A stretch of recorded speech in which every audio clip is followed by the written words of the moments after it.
y'all? Welcome to a video. First of all, so it's super getting some love on this channel. Go to his channel. I'm gonna link his channel down in the description down below. And also subscribe to him and subscribe to me. Let's get right into it. There's the cactus right here. Oh, I forgot. I thought earlier. You need my about picking it up? So lazy.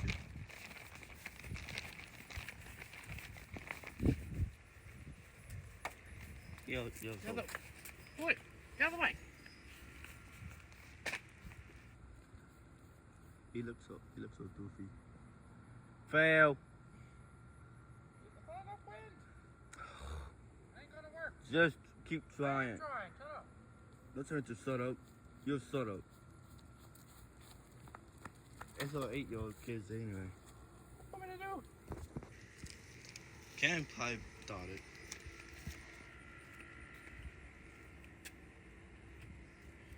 And it's like still blowing at least. Okay, it's fine. It's fine. That was not gonna. Just try. I did try. Try. I'm telling you, if you will listen. Try. But there ain't enough damn wind. Could I even bother? Just keep trying until it works. No, I'm not Just gonna like- try until it works. Just keep trying. I told you it's working. Annoying as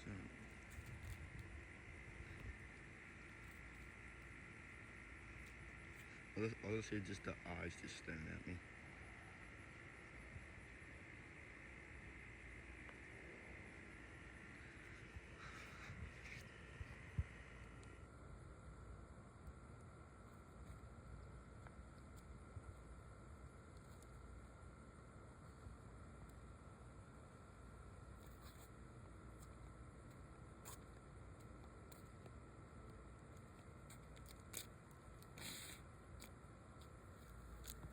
Okay, well, here you go. You quit it up, just like Nicholas. I give up because there's not enough wind. Yes, do it. You haven't bothered trying. That's how stupid you are. I'm gonna check out the weather about hooking Debbie. Hold up. Just to right into it. Shut up, look. Right now on Morning News Now, riding a wave of wins, Team USA dominating the medal count thanks to an amazing run that has seen an American on the podium every day since the games began. From land to sea, we have a look at all the Olympic highlights from Paris and beyond. Also this morning, millions of people from Florida to North Carolina waking up under flood alerts as soaking rains and heavy winds bring down trees and power lines and turn roads into rivers. We're tracking where Debbie is heading now and the areas that could see up to 30 inches of rain. Plus, critical advice in her first decision as Democratic presidential nominee. Kamala Harris is set to announce her pick for a running mate today. What we've learned about the rollout, the decision-making process, and where things go from here with just over 90 days until the election. And markets on the mend after a meltdown that saw a global nosedive. Some international markets appear to be rebounding this morning. But is it enough to ease renewed fears of recession? We'll dig into those details. Everything's stable or a little bit higher for this morning so far. But it kept you busy yesterday. It sure did. It sure did. It really did. Good morning. Good to have you with us. I'm Joe Fryer. And I'm Christine Romans. I'm in for Savannah Sellers. We begin this hour in Paris with another historic day of medals for the U.S. at the Summer Olympics. And Team USA now tied for most gold medals won in Paris after Caroline Marks gave the U.S. its second Olympic surfing title in a row on Monday. And in the women's discus throw, Valerie Allman won her second consecutive gold. On the gymnastics mat, a dramatic curtain call for Team USA's Golden Girls. Jordan Childs was the last competitor in the floor final. Now, it initially seemed that she missed out on the podium, placing fifth, but a late appeal to the judges raised her score by 1/10 of a point, which was just enough to give the 23-year-old a bronze, her first individual Olympic medal. Here's a little bit of what Childs had to say following the event. I was so tired I didn't even realize my coach was putting in choir. Sorry about that. Overnight, Ms. Harris officially became the Democratic presidential nominee, making her the first woman of color to lead a major party ticket. It comes after a 5-day virtual roll call by Democratic National Convention delegates just over 2 weeks after President Biden announced that he would not seek re-election.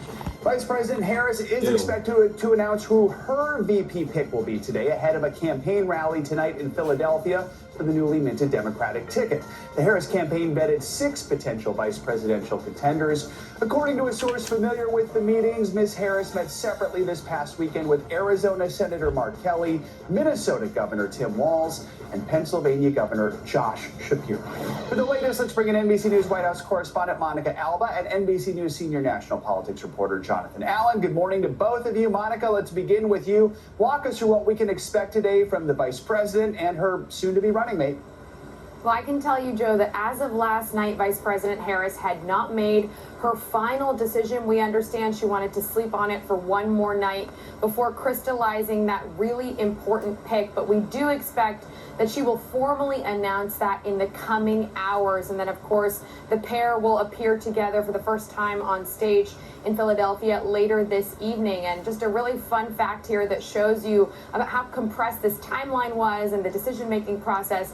We understand that the Harris campaign actually has printed multiple signage options with multiple names on it to go with whatever decision she does end up making so that they can use them pretty immediately. So we expect the rollout today to look somewhat similar to what we've seen in past cycles, which is there will be this big announcement. It will likely be in the form of some kind of message to supporters or to the public, and then there will be some digital media and some video components that we see rolled out on a bunch of different platforms throughout the day to try to build some momentum into the event tonight, and then to really also start a major fundraising campaign, which is also what they do in these big moments. But we do believe that we know who the final contenders are. We think we know, but of course it's really ultimately up to her, and now we are very close to finally having that decision given the Ohio ballot deadline tomorrow, which is part of why the DNC needed to wrap up her nomination process, and then they'll do that for the vice presidential nominee in short order as well, Joe. So, John, let's bring you in. As we mentioned, there are 6 finalists who've been vetted by the Harris campaign. Seems like it got narrowed down to 3. Some are even thinking it's really narrowed down to 2. Explain to us the vetting process and ultimately what Harris seems to be looking for in her VP pick. I mean, the vetting process starts with, basically the records of these people. Eric Holder, the former attorney general, ran that process. I collected information on them. He and his team met with many of them. And ultimately, once they've cleared the vetting process or failed it, they're sort of winnowed down. The vice president met with some of them this weekend. And there's a public consumption version of what matters, and I think these things matter, but the public consumption version is she cares a lot about who a governing partner is. She cares about a personal relationship with this person, and hopefully they'll help her on the campaign trail. I think the reality is sort of the reverse of those things. All of them are important, of course, but the main key component for any vice presidential candidate is first, do no harm.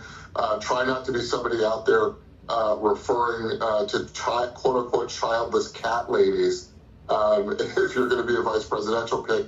And so it's basically the first to do no harm, and then hopefully they're able to help swing some sort of constituency or state a little bit in her direction. There'll be, whoever it is, such an intense looking at that person's record, and so that's something, of course, that is going to make the news cycle over the next couple days. Monica, whoever it is, it's going to be a busy week ahead. They're set to visit a lot of battleground states. What's the goal here with this multi-state push? Yeah, they really want to barnstorm, but I have to tell you, just because of the story you were just covering in detail at the top of the show, Joe, some of these plans are now being postponed a little bit because of Tropical Storm Debbie. So a planned trip to North Carolina, for instance, is now going to be moved, in addition to that stop in Savannah, Georgia. So at least the end of the week is going to look a little bit different, but at first she's going to be heading to those really key states, the so-called blue wall. She's going to do Pennsylvania, Wisconsin, and Michigan in those first 24 hours or so with her newly minted running mate, and then they will kind of readjust the schedule before she heads out west to Nevada and to Arizona. So they are really trying to put the focus on the Rust Belt and the Sun Belt, and they know that some of those battlegrounds where they have, according to some polls, at least tightened the margin a little bit, are a huge priority. So expect to see her and her running mate on the trail all week long, and then a little bit of that will continue next week as they try to ride some of that energy heading into the Democratic National Convention, which starts in Chicago on August 19th. So they're really trying to use all of this for the enthusiasm aspect to then build to that big moment too. Yeah. And John, Vice President Harris is now officially the first woman of color to lead a major party ticket. Real quick here, help us put into perspective just how historic this nomination is. Well, 105 years ago or so, women didn't have the right to vote. I don't want to say this. I just want to hear about the storm. Same thing in the Arizona case. This is one pistachio for you, sir.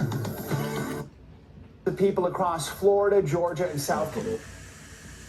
Simone Biles also ended her Paris Games with more hardware. She won silver in the floor event. That was her 4th medal of the Games and 11th of her Olympic career.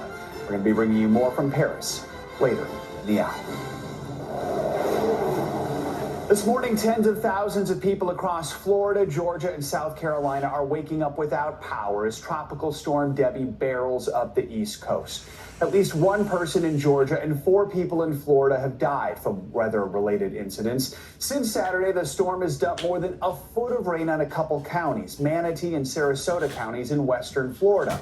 Officials say crews have performed hundreds of rescues from flooded homes and stalled vehicles. You can see in this photo, the floodwaters are so high, one car in Sarasota totally submerged underwater.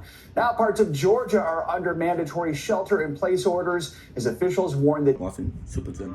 I have to clean my room, so let's get right into it. Now see. I'm trying to set it up like this.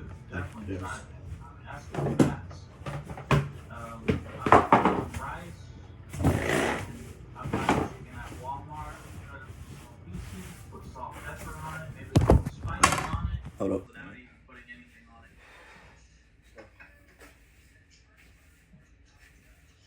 I got a cinnamon roll. Anybody want a cinnamon roll? I do. Cinnamon roll? Anybody? I'm already hot right now.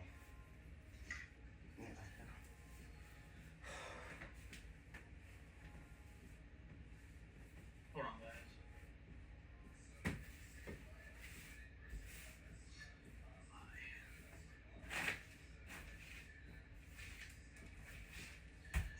Anyways,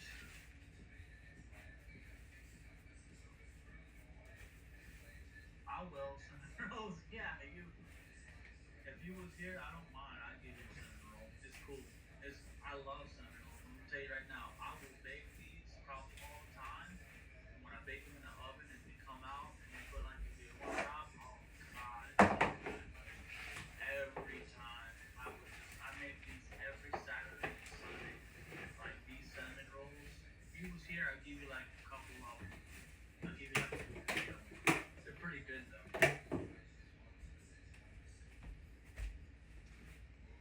And that'll be it for this video. Make sure you like, subscribe, comment, share. Goodbye.